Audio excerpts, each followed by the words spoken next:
Welcome to the Creative Warriors Podcast, the female heart and soul of photography. So welcome back. We are again with Colleen. So we are going to talk about some of the more challenging parts, I believe, especially for women. Some of that inner doubt, the imposter syndrome that we hear a lot of people talk about. Oh, yeah. So can you share any insights or advice for overcoming self-doubt and imposter syndrome? Yeah, that's a tough one. That's a big one. Yeah. And I had basically invested 40 years of trying to be perfect and trying to be good enough. And I had serious imposter syndrome and it was ridiculous. I mean, it's not coming from a sense of ego. It's coming from a source of kind of just, this was my life. I had a ridiculous amount of success in the first part of my life, and I took it all for granted. I thought it wasn't good enough. And I thought that there was always something more, always more. Like it wasn't good enough that I had an athletic scholarship to Stanford, for example. Like, I mean, that's insanity, right? And it wasn't good enough that I had a job six-figure job with Intel. Like that's insanity. And so, I really didn't recognize that.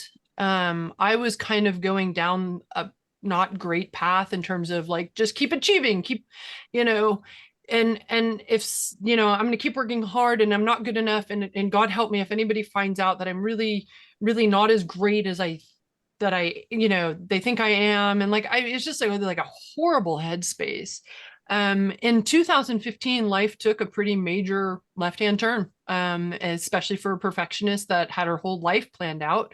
My then husband and I decided to separate, and I decided to take a trip on Lake Powell to make myself feel better, because that's what you do, is you try to achieve and you try to show everybody how amazing you are, right? Like to kind of prove my self-worth.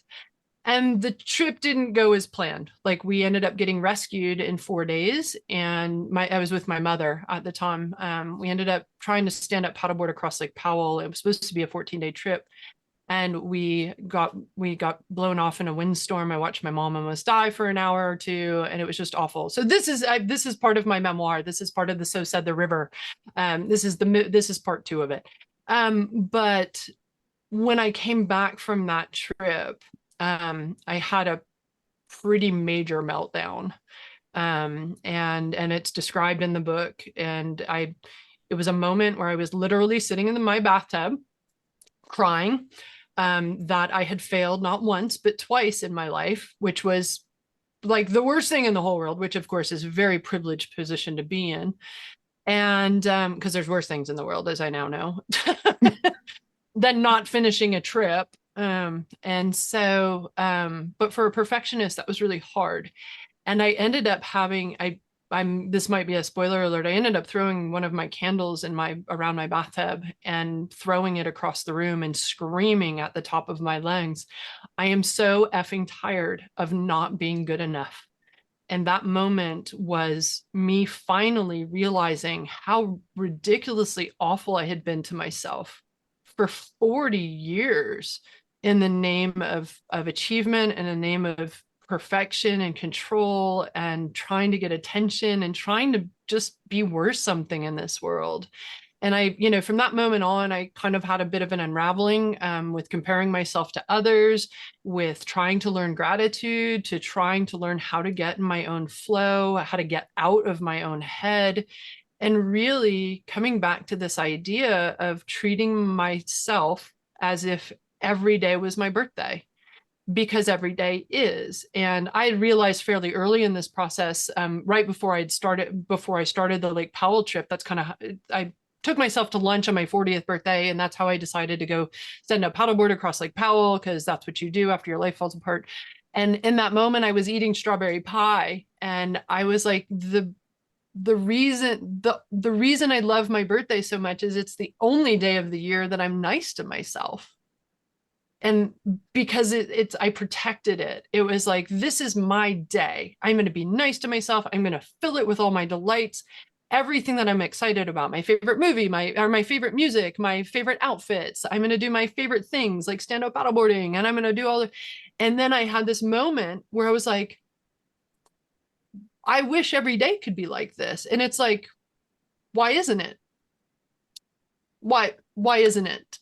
And I don't mean, and so like that's part of the book and the story was that I came to understand like I'm going to treat myself like every day as my birthday. In my case, it was, I was nice to myself.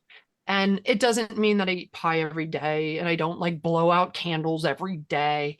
That's not the point of birthdays. The point of birthdays for me now is we recognize the remarkable privilege that it is to exist in this time and space, and to be grateful for the things that we're excited about and be grateful for all the things that we have, and really just fill this weird thing we call life with as much meaning as possible for myself and for others. And I really started talking to myself differently and being aware of my negative self-talk and being aware of when that imposter syndrome creeps up. It's like, yeah, I don't know that I care anymore. Like, I don't know that I care, right? Like, we're human. I care what other people think about me, but it's not feeding my self-worth. It's not making a major impact on my decisions and my actions. Sure, I get influenced by other people. People are doing remarkable, awesome things. I want to see what's going on. Like, there's ways that you can use that to your advantage. But really, the only way out of it for me is I recognized that I was doing it. I recognized that I was having this self-talk that was horrible. I would never have talked to anybody in the world like that. Like, not even my enemies. I would not have said the things that I have said to myself. And then correcting it and treating myself like it's my birthday. And so it's not something that ever goes away on its own. It's just really having an attitude and really being cognizant of your headspace. And I think that's really hard because society tells us, we always need to be more, always more, right? Like, and it's even in the context of birthdays, right? Like, we got to do something amazing for our 40th birthday or, 50th, like, oh my God, we got to do something. Or you've got to make more, you got to be thinner, you got to be whatever it is, right? Like, it's always more. And, it's just really hard to be who you are in this time and place. But once you kind of recognize that and you disconnect from all of the noise, it's a phenomenally freeing position to be in. It's a delicious life. It's a hard life, but it is absolutely a delicious and one worth living. And so I struggle with it every day. I've got to be like, nope, Colleen, you're good enough. It's okay. Like, you're doing the best you can. Yeah. So it's a lot of just reversing your self-talk. Do you allow yourself, this may sound like a strange question, but do you allow yourself to have moments of, or days that just aren't so good and you're just, okay, that just wasn't a good day. That's fine. That's yesterday. Today will be, or tomorrow will be different. Do you allow yourself those moments? I do now. It was not as a perfectionist, really before the 2015 timeframe, which was another major inflection point for me. Before then, no. Before, showing sadness or showing emotions, showing anything other than success, really, any outward, display of anything other than I'm achieving and I'm doing great things. Aren't I amazing? That really changed after 15 and over the last 8 years. I I not only allow it, but I embrace it. It's okay if the next day is not better. Like, it just, tomorrow is the day that it is. And I have, this year even, I've had consecutive stresses over and over and over, and it's just the waves of life.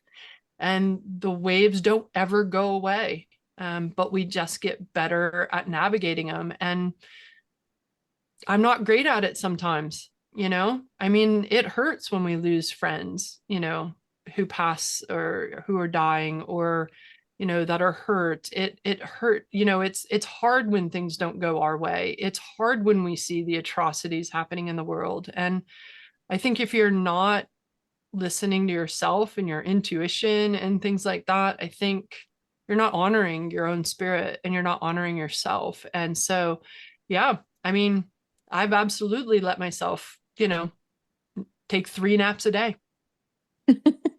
4 if I'm necessary. good at that. So well, I haven't done 4. Like 3 is my record right now. Okay. And I, it just take a break. It's like, I've got to listen to my body. I've got to listen to my mind. And I know that taking a break right now is going to help me later. That's okay.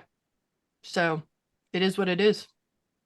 I'm not afraid of it anymore. I used to be afraid of it, I think, right? Because it's this idea that we've always got, like, we're in pursuit of happiness.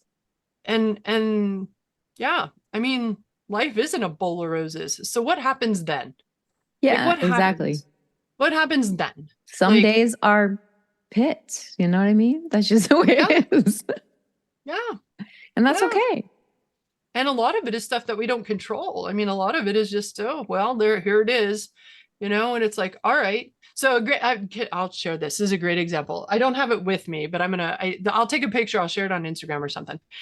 So like my tire exploded, and did almost $5,000 worth of damage to my truck. Oh, no. Right. So I went out and bought a sticker of the coyote, and the Roadrunner and the coyote, the cartoon. Yeah. And it says beep beep. I'm putting that on the side of the damage because I can't get it fixed right away. It's gonna get fixed in November. But I mean, you just embrace it. Like, I can't help that my truck looks horrible right now. It looks horrible. But I'm gonna make fun of it. Like, I'm gonna make somebody laugh. I mean, I laughed I got this sticker in yesterday and I was like, oh my God, this is so funny. I mean, you gotta laugh at it. I can't control it. So it's like, all right, well, it is what it is. Yeah. I think at some point we make a decision to cry about things or to laugh about things. And I know I choose to laugh more than I cry. Of course, there are moments when tears are the only valid option, and that's okay too. But you have to allow yourself to just have moments that are real. And it's okay. Oh, when it happened, I sobbed.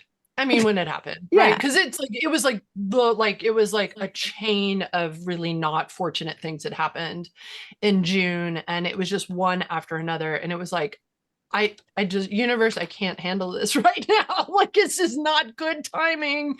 And the universe doesn't care.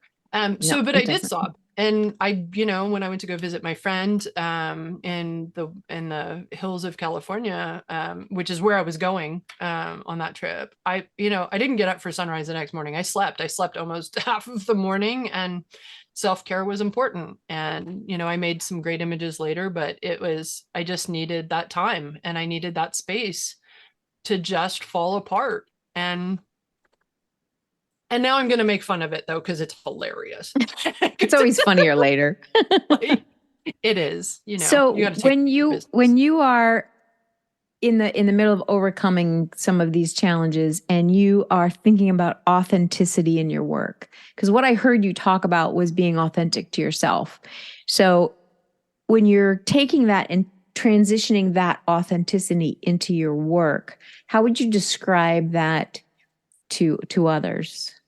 I'm going to steal your example from earlier. I think authenticity looks like, a group of photographers over here shooting one way and you deciding that you want to photograph over here. That's an action of authenticity. That's valuing your own voice. That's recognizing that you are a unique human being. I mean, I think that perfectly sums up authenticity. Having that confidence behind it is important. So that's the short of it. I was thinking about how you have to have confidence to put a picture of pollen scum on the internet, but there's beauty. Well, but it goes back to what we were talking about earlier, right? Like why are you a photographer? And what are you trying to do with your photography? You and your audience may be familiar with the Vivian Mayer story, which is, she was a nanny, I think, in Chicago, New York City, somewhere like there, big city. And she went around and photographed her whole life, like all of her life, but nobody but like her family knew about this, and the kids that she was taking care of, nobody knew she was doing this. And then she died. Her work ended up in a garage sale. Some guy bought this box of stuff at a garage sale for like $200. And it's like the most remarkable street photography, out. I mean, it's unbelievable. But the question from that story that I get, and I wrote a Dear Bubbles column on this, was if no one saw your photographs, would you photograph differently? And if so, how? And if so, why aren't you doing that right now? And so I photograph as if no one's going to see my photographs. And every year I do an annual webinar where I do my spreadsheet of how many shots I made and how many shots I shared publicly, because that's what I do, because I'm a geek. I love spreadsheets just as much as I love bubbles. But, year over year, it's, I share about 2 to 3% of the images that I make. And I mean, that does include the, 9 million photographs that you make of a wave, right? Like the spray and pray. And I mean, and the, hundreds of pictures that you take around a puddle and of bubbles and pollen. But ultimately, I only share 2 or 3%. And, so the bulk of my work, nobody's going to ever see. So if that's the case, then why would I photograph for anybody else's approval? Like, why am I not photographing for myself and what brings me joy? And I think this is honoring your authenticity, is understanding why you're a photographer and what you would do if nobody saw your work. And what does that look like? In my case, I don't, when I post pond scum, I do it because I love it. Like, not because I'm going to get a like. I mean, it's fulfilling. It's rewarding to people to be like, oh my God, that's amazing. But that's not long-term fulfillment. It's a dose of dopamine, right? Like, it feels good, feels great. But it's, having spent 40 years of overachieving, it's very short-lived. And so it's not, at least in my space, in my life, that's not how I want to live life. I want to live in the joy of standing around a puddle for an hour with one of my workshop participants and everybody walking by going, what in the heck are you doing? And making up a story that it's the elusive pond scum and it never comes out. It only comes out once every 15 years. And people are like, really? You're like, no. We're having fun with it. I mean, that memory for me, and I have, just 20 some years of all of these memories built up, right? That's what I want to take with me. Like, the photographs are great. But it's that memory lives with me forever and ever. It's bigger than a photograph. It is big. Absolutely right. Yep. It's bigger than that. And again, it all comes back to the question, why are you a photographer? Is it to put the stick in the foreground? Is it to press the button? Probably not. Definitely not a tripod. Probably. Oh, yes. For anyone who doesn't know me, I'm not a fan of tripods. And that's okay. I'm working on it. I'm a work in progress. I see the wisdom in using one on occasion, but yeah. I can avoid not using it. We're making progress. You at least have on occasion in there now. That's good. Yes, I do have on occasion. Okay, so another question for you. And you had talked about this before, and I would love for you to share a little bit more in depth on what this means. And I'm going to let you explain what it is. But when you have a creative block, you have you read a book that helped you with that. And it's kind of a mindset to me. It's a pattern of getting yourself out of those places where we feel stuck. So if you could share that, I would appreciate it. Yeah. So let me see if I can remember. It's, is it the people who did the research study? I think it was in the 1970s. I think it was might have been Barrios and Singer, I think are the names. I'm trying to work off the top of my head here. But they studied writer's block, and there were, let me see if I can remember the four categories.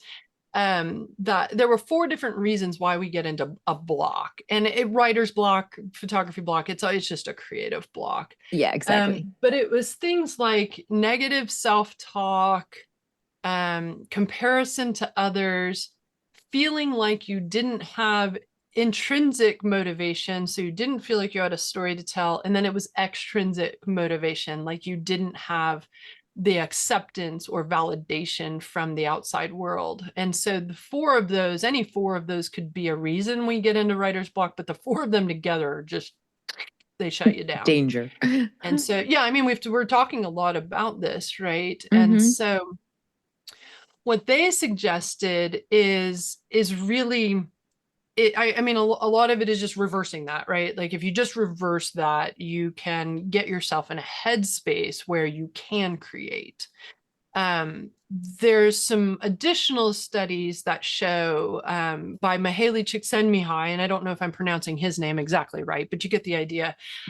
There's some additional research by him in his book called Flow that suggests it's a little bit like you can get yourself into the right headspace, but if you have a blank sheet of paper, like you're not all of a sudden going to like magically come up with a novel, right? Like, so he suggested that it's at a balance of essentially skill level and challenge level, which I describe as play. And so you have to kind of constantly balance skill level with challenge level. And when your skill level is high and your challenge level is high, then you'll get into that magic flow state. But that's not always reality for us, right? Because if we're constantly learning, our skill level fluctuates, right? And so we could be learning something new, and if our challenge level is high, we get into anxious, we get into anxiety and frustration even. And so, like, I think just there's a Mihaly Csikszentmihalyi has the experience fluctuation model. I love it, right? Where he shows this, and I think just simply seeing that relaxed me. It's like, oh, we're going to experience a lot of different things in creativity. It's not going to be this magic rainbows and leprechauns. Anxiety is actually very common, like it's very normal, and boredom is very normal. And I think for me, just seeing that, it was like, no, you're going to experience a lot in the creative process. And then I think it is just a matter of when I think about challenge and skill level, I have to go back to the Wallace model of creativity and talk about that preparation, incubation, illumination, inspiration, and then verification stage. We're not always going to be in that 3rd stage, which is where the aha moment happens. It's where our technical execution happens. And so instead of focusing on that, I simply focus on feeding my brain knowledge and ideas. And I trust in these moments where I don't feel a photograph. Like I just don't feel like it's just not happening. Like it's fine. I've reduced the expectation that I make a photograph, and instead I'm just feeding my brain knowledge and ideas, because what's going to happen is eventually, maybe next week, maybe 2 years from now, my brain will use that as raw materials in incubation and in the execution. And I think for me, just trusting that process, trusting that my brain will do what I have trained it to do. The Wallace model of creativity is something like everybody has. Everybody can do it. It's not like it's reserved for those uber creative types. It's very natural in how our brain works. And this idea of conceptual blending kind of plays into that. Conceptual blending is taking 2 existing ideas and putting them together in a new and different way. And again, not really feeling like I was a creative person, discovering this idea of conceptual blending was like, oh, wow, I do have the capacity to be creative. And what happens is it's a subconscious process. Everybody does it unless you have some sort of brain deficiency, which the normal person doesn't. It's basically taking raw materials that we already have and putting them together in a new and different way. And if you have ever had a weird dream before, right? Yep, absolutely. You've experienced, your brain has done conceptual blending. That is conceptual blending. It has taken the raw materials in your brain over the course of your lifetime, and it has thrown them together in a new and different way. And you wake up and it's like, what in the heck is that? And that's, your prefrontal cortex has to be relaxed or turned off in order for conceptual blending to happen, like in your everyday life. And your prefrontal cortex goes to sleep when you go to sleep. That's why your brain just goes straight to conceptual blending, like woo.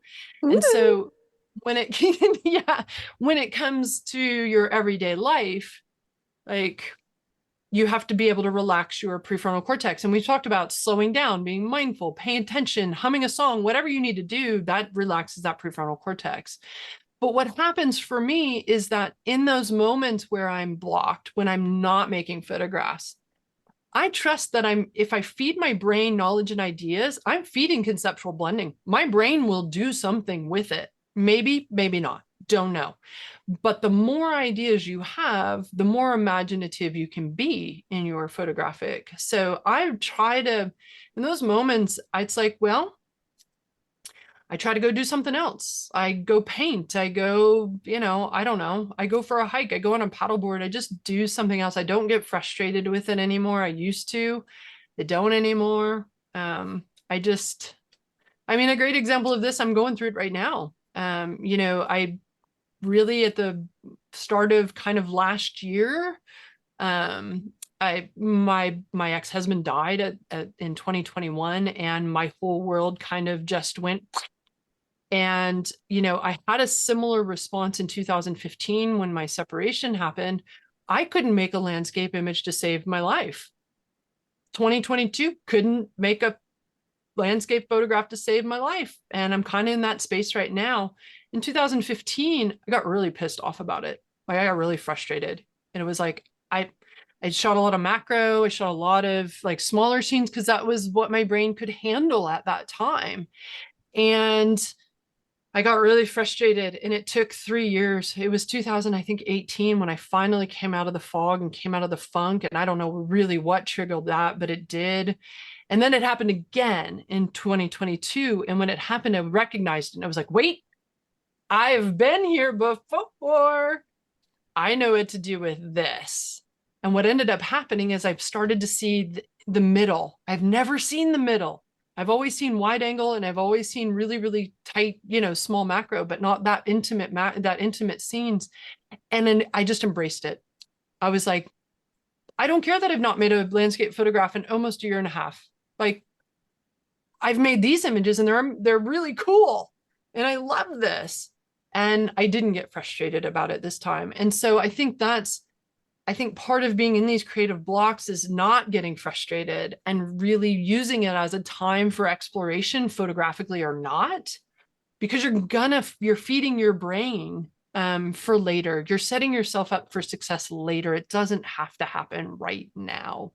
And I think just recognizing that, I think, has brought me a great deal of peace in my life, but a great deal of peace, which we can all use. So Yeah, absolutely. And I think recognizing that pattern of creativity, that it's up and it's down, and that is the way creative energy, I can't speak, works. So when you know that you're down, you're going to go back up. That's just a matter of time. And I love how you share that when you feed yourself with other things, whether it's reading a book, whether it's going on a hike or whatever makes, whatever makes you happy. That allows you to then build up that energy. So then the energy naturally flows in its time. Yep. Upgrade your experience with our premium subscription. Enjoy exclusive features, enhanced content, and seamless extended interviews. Elevate your enjoyment and personal growth with our premium subscription today. If you enjoy the Creative Warrior podcast, the female heart and soul of photography, please like, subscribe, share, and comment. Thank you. Yeah, and Albert Einstein called that combinatory play. And we can call it something like cross-training, things like that. it's really just feeding your brain different ideas and poking it in a little bit different way. Communicatory play is to focus on one mental aspect to kind of distract you from another. And so that's why it's like, well, when I don't really feel like I'm photographing, it's like, oh, well, I'll write a new story. Or I'll go, on a stand-up paddleboard, and it's like, oh no, this would be really fun to photograph. Like this would be fun. Like I just don't force it anymore. The more you force it, the less likely it's going to happen. It's just kind of the nature of creativity. And so, getting yourself frustrated and worked up over it is actually just really counterproductive in a creative space. It's very easy to do. Don't get me wrong. Like it is very easy to get frustrated, and you can give yourself that moment to feel that emotion, and then do whatever you need to do to get out of it. So it's just a lot of it is trust. Have you ever had one of those moments when you had, I don't know if you currently do commission work or whether I know you have in the past, but so you have this something you have to produce. So there's pressure to that. And of course it has to meet their standards, which is also pressure, and then you have maybe a creative block at the same time. That's a bad combination, but the longer you've been in the business, I mean, it has to hit itself all at once. I mean, that's just, at least in my experience, of course, it happens. Murphy's Law. Murphy's Law. Darn that Murphy. I have had the freedom and the fortunate position where I can accept, commissions based on, my schedule, my interests, do the interests align, things like that. And so I don't feel like I run into that as much as I did certainly early on in my career, where I felt like I had to produce. And at that point, it's like, well, I don't really know what's going on, but I've just got to do the best that I can. Like, where's the stick? I don't, I don't really know that I want to photograph a dry wash in the desert, but here we are. And at some point it's like, well, it's a challenge. Like, how do I make this look? How do I tell this story? How do I make this look as good as I can? Like, and I mean, I think that's just giving yourself grace. It's like, well, do the best you can. Sometimes you're going to do great, and sometimes it's not going to work out so well. And I've made not great pictures of dry washes in the desert. I've made good pictures of dry washes in the desert. You leap to an interesting point, because sometimes it's when we're stuck and when we're challenged and we have an external force that's kind of driving us that we've committed to. I mean, that sense of inner integrity allows you to kind of push through, and you see opportunities that you might not have seen before. So sometimes those moments can actually be, I don't know, a catalyst to move you through it, or allow you to just embrace what is and just get it done. And I think at some point in your photographic journey, I think it takes a while. This is not something that happened right when I first picked up the camera, or even 10 years later, or even 15 years later. And I think there comes a point in your journey where you are confident in your technical abilities. You are confident that you understand how to express yourself. And that's constantly evolving. But at some basic level, I mean, and again, I don't mean it egotistically, but I know that I can show up pretty much anywhere and make a semi-decent photograph. Like, it will not suck. It may not be like amazing and like meaningful, but I know that I can make a semi-decent photograph. And so part of just getting through that is like, well, it's just having confidence in yourself and letting go of the expectation that you've got to be perfect, or you've got to do it right, or whatever that is, and just letting yourself go with it. Like, oh yeah, look, it's the coolest dry desert wash ever. Like, I don't know what to do with this, but I'm gonna, like, all right, we'll start here and we'll just like see it evolve. But it's like, I know that I'm going to come away with something, right? Like, I mean, and if I don't, in a commission perspective, you have to produce. But especially with my own work, like if I'm just doing it on my own, I'm like, yeah, no, I don't need to make a photograph of this. That's fine. I'm just particular about that. But I mean, a lot of it just comes down to confidence. And if you're not confident in your own work at that level, then keep practicing. Like it comes. Keep practicing the technical stuff until you are confident. Keep working on creatively expressing yourself until you're like, yeah, like when I feel this, I know how to turn the dials and the knobs, and I know how to compose it so that it comes out that way. And again, you're not going to get it right every time, but at least you can try. So part of it just comes down to confidence. Very good. Very good. Can you describe any way in which you feel the industry could be more supportive to women photographers? I know we talked about this a little bit earlier, some of your challenges that you had personally when you were kind of basically told that as a woman, you'll Yeah. never make it. But we all know that didn't, you proved them wrong. Hooray! Yay. So, how can we be more supportive to each other, and how can the community itself be more supportive? What are your thoughts? Yeah, I mean, I am a female photographer. I don't want to necessarily be, I want to be recognized for who I am. I'm female, right? But I don't necessarily want to be like called out as a female photographer. Like nobody wants to be the token, right? And so Okay. it's I would love for us to see, like, just in terms of more community, is less judgment and more embracing of different decisions that people are making, that we all don't have to have right answers and they all be right, or we don't always have to have the same answers, but that they all are right answers for ourselves. And it's I think encouraging people, women, men, whatever that is, encouraging them to really figure out who they are in their authentic being, and being deliberate about expressing that in this space and celebrating that. And, instead of being quick to judge, like, oh, well, I would never, I don't know, I'm making this up. I would never do a sky replacement. Like, that's horrible. Like, rah, rah, rah, rah, rah, rah. I'd be like, okay, somebody so and so decided to do a sky replacement. Great. They did a great job with it. I don't have to adopt it. I'm not going to adopt it.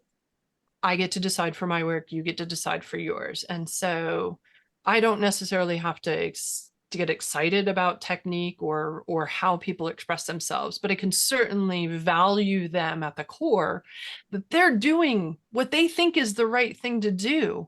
And if they thought something else, that they would do something else. And so this in their core is what they really want to do. And that's awesome. Like, great. To each their own, right? Like when it comes to women in photography, there haven't been a lot of female photographers. There are not a lot of full-time freelance photographers who are female. And I think part of that, I is it comes down to us, is just having the confidence to put ourselves out there, to do what we need to do in travel and things like that. And we keep being warriors, right? We keep fighting or working towards those things that we believe, and recognizing that, you're doing amazing things. So I want to get excited about what you're doing and sharing that with others and spreading the word that, hey, Ariel's doing amazing. She's got this podcast. She does amazing work. Like just kind of that simple, like just raising awareness for other women in this environment. Social media is a great way to do that. We didn't have that, 20 years ago. Like, so it becomes easier for us to raise awareness in that community. And at least for me, part of it is, a big chunk of my life is trying to give women that opportunity. And so developing, giving women opportunities where they do feel safe and supportive in expressing themselves authentically, and not just as photographers, but as human beings. And so I feel like we can do that for women. I feel like we could actually do that for everybody. And so I would love to see more of that. Yeah, and I think, we do talk about the challenges of women, but I think men have their own set of challenges. I mean, we're coming They from a do. different perspective, but they have some of those inner wars that are even less talked about, because Absolutely. society, at least in our culture, hasn't really even allowed them to talk about those things. So when they break through some of Absolutely. those, I mean, the John Barclays of the world have, shown that you can fight those fights, so Yeah. some of these core issues do cross into all Yeah. people. Mhm. So I agree 100%. Yeah, and I feel fortunate that I don't know that I have really experienced a fair bit of like discrimination that I know goes on. And I haven't I've just it's not been part of my journey, and I feel it's unfortunate that some of the things that have happened, but we just got to keep going. Like we just got to keep believing in who we are, believing in what we're doing is the right thing to do. And honestly, like it just comes down to being kind. Like let's just be nice to each other. Let's be understanding that we're all different, and we're all on this journey. We're all in different places. We're all in different timings. We're all in different paces. Like, and it's all fine. Like it's all great. Like it's all great. And that's a very important point, at least to me, that the fact that it's a journey. It's not a destination. It's a path you choose that you say, I'm going on this path, and there's going to be curves in the road. There's going to be really scary cliffs, and Yep. there's going to be mountains to climb. But that's part of the fun. Yep. You get to the top of that Absolutely. mountain and you get to this beautiful view, and then you go, okay, what am I going to do next? So it's a path that you're picking, not just a place you're going. So I think that Yep. helps you navigate through that a little bit more Mm-hmm. joyfully, at least for me anyway. Yeah, I agree. I mean, the funny thing is that like one of the things that all of humanity has in common is that we all have the exact same end destination. Not one of us is getting out of this thing alive. And so it's how do we embrace the uniqueness and the very unusual circumstances that we were born into. Not one of us asked to be born, right? Not one of us got to choose the circumstances in which we were born. And to some extent, our lives have really unraveled in really bizarre ways. And so You're like not kidding. right, right. Oh my God. Right. But it's really on us to, figure out what to do with this crazy weird thing, this time. And it is the journey, because we've all got a set destination. And so it's like, all right, well, now what? Well, now what do we do? Like, how do you fill this time?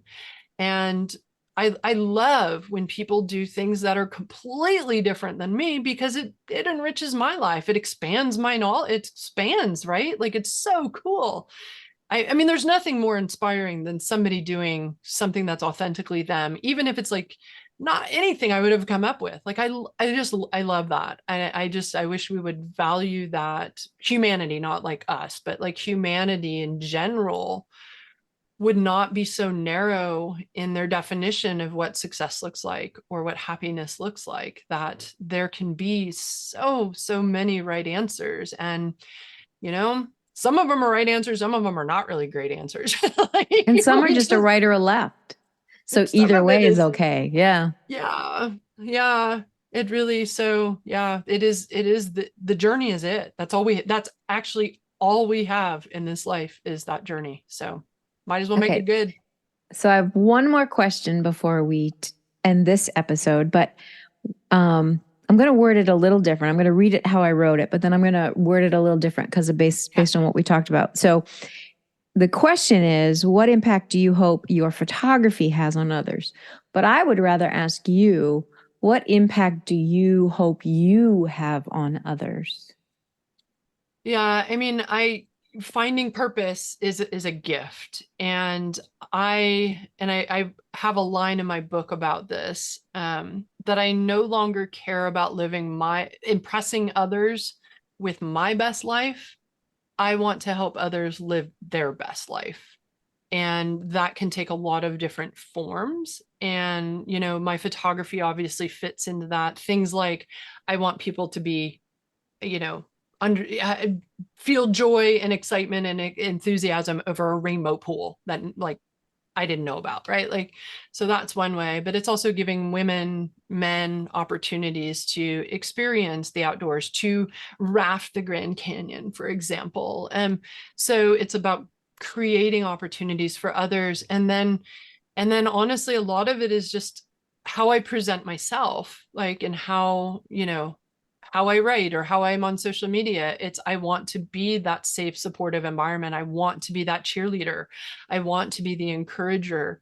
Like that brings me a great deal of joy, whether, anybody does anything with it or not, that's fine. But, I want to try to make, I think we said it earlier, I want to make my life mean something to me. And I want this life to mean something to other people. And it can be different than what I've chosen. And that's awesome. I don't want everybody to come out and be a professional photographer. They can be whoever they are. But that for me, and I really don't know that I understood that until really 2016, 2017. I really didn't get to the heart of that until pretty late. But the fact that I have, it's for me, that's one of my that's one of my biggest accomplishments, is to just be able to understand that and live that. I feel really fortunate for those opportunities.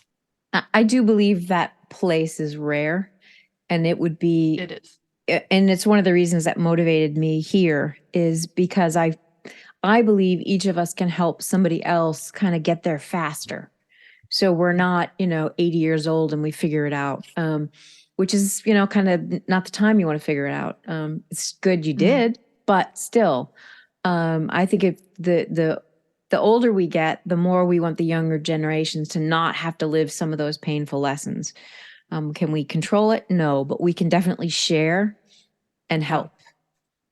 And living some of those painful lessons make us, richer human beings. They teach us things. And I don't, I wish that I could take away everybody's pain. Right. But then what would that look like? Right. Like that would be kind of it's an interesting philosophical discussion, but it is about, like, again, trying to just create some fulfillment and meaning, and making sure that you're being deliberate with your own life. And I was really influenced by, my maternal grandparents, them having this idea that they wanted to tour the country in their RV when they retired, which is great. Like a lot of people have that, right? Like they're going to travel when they retire. And my grandfather died in his early 50s of a heart attack, never retired. My grandmother ended up with cancer before she retired, and ended up dying as well before she went on the road by herself. And so, I mean, that was pretty major for me, going through and kind of like, my grandfather died when I was 2, but my grandmother died, and hearing just the stories of all the things that they wanted to do growing up, in my college years when my grandmother died, it was kind of a bit of a wake-up call. It's like, well, I'm not going to wait. Like I'm just not. I can't. I'm not going to be that person who stays in a job for, a million years and then decide to live the life that I wanted to. And that's taken quite a bit of a journey. There's a lot of things in between that, but I don't